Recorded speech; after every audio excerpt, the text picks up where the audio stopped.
It's here to talk about that and a lot of other issues. House Minority Leader Kevin McCarthy in studio. Nice to see you, sir. Good morning to you. Thanks for having us. Great to be back. Can you stop this move against parents? I think America should stop this. It's not just a move against parents. It's trying to silence and separate. And this just isn't coming from the DOJ. Remember what the gubernatorial candidate Terry McAuliffe said, that parents should have no say in their children's education.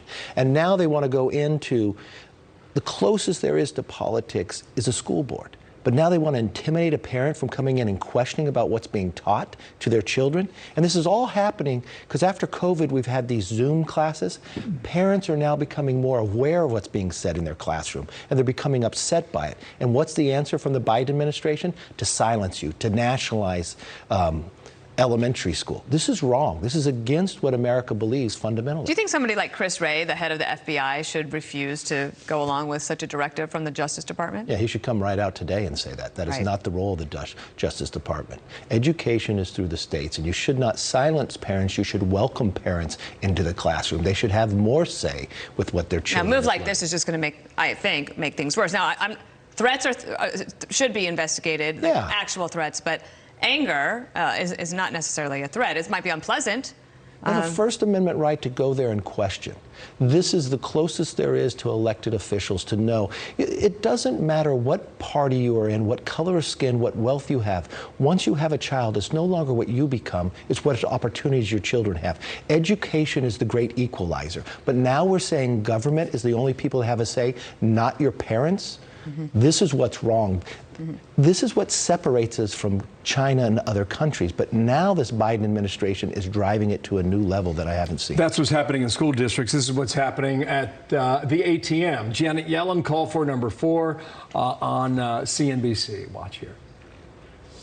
There's an enormous tax gap in the United States, estimated at $7 trillion over the next 10 years. A simple way for the IRS to get a sense of where that might be is just a few pieces of information about individuals' bank accounts. So it is not reporting of individual transactions or anything of the like. The key line was not in that clip. The key line is the agency already has a wealth of information about individuals. And they want more. I don't know what they've got on you or Dana or me, but yeah, and they do want more. Where does this go? This should go nowhere. But this is why people should be very concerned what the Democrats are doing right now. Why we talk about reconciliation. You should be worried about the cost, but you also should be concerned about the content, because this is in the bill. That if you have $600 in your bank account, the government wants to know what you're doing. They're directing the banks, the credit unions, the fintechs to tell you. They want to follow what's happening in your life. This is one of the greatest concerns I have. If you are an American and you're concerned about prices, privacy, or primary school, this bill should be the most thing that upsets you, because it's going to raise your prices. Based upon the taxes, it's going to make America less competitive. It's putting government more into our lives, from our banks, from the IRS agents, to our education, to our schools. And then in the worst part of what's happening, we can't afford it. It doesn't matter at the end of the day. Does Joe Manchin settle for something less than $3.5 trillion? Because all they'll do, and the progressives will tell you, they dial back how long they fund it. Right. If they put these programs in, they have greater control over our lives and our destiny. Well, what they right now, as they realize they're going to have a lower amount, they still want to get the program started so that then, in 2 years, when you're running in the next elections, it will be Republicans who will be likely in charge of the House, maybe the Senate, and be, what do you mean? You don't care about children? Yeah. You don't care about college education? Yeah.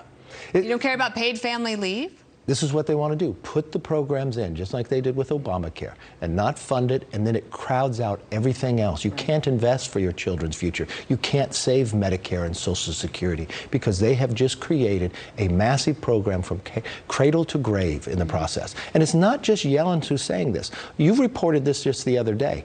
Who is this Biden administration nominating? Think for the comptroller of currency.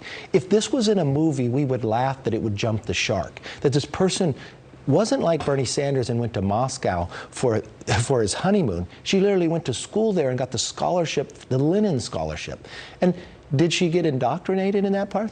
talk about what she says. She thinks Moscow and Russia is better than capitalism. She thinks it's more equalizing in pay than America. And they want her to be in control of the comptroller of our currency. I think the important thing about that story is 1989, the Soviet Union was still in full gear. Yeah. At that point. I mean, the wall was just coming down, and Gorbachev had yet to make amends with the rest of the world. On the border right now, we just talked to a lieutenant about 20 minutes ago about 60,000 more migrants now headed for the border. Don't know when they arrive, but we're watching it. But you were criticized for saying terrorists were coming across the border? Yeah, and why did I say that? Because I went to the border of March of this year. I sat with the Border Patrol agents. We went up to the wall to watch that fentanyl has increased by more than 300%. No doubt. The agents told me how they're catching people on the terrorist watch list. And they're not coming from Latin America. You know where they're coming from? Yemen and other countries. And it's not caught on the same day, on separate days.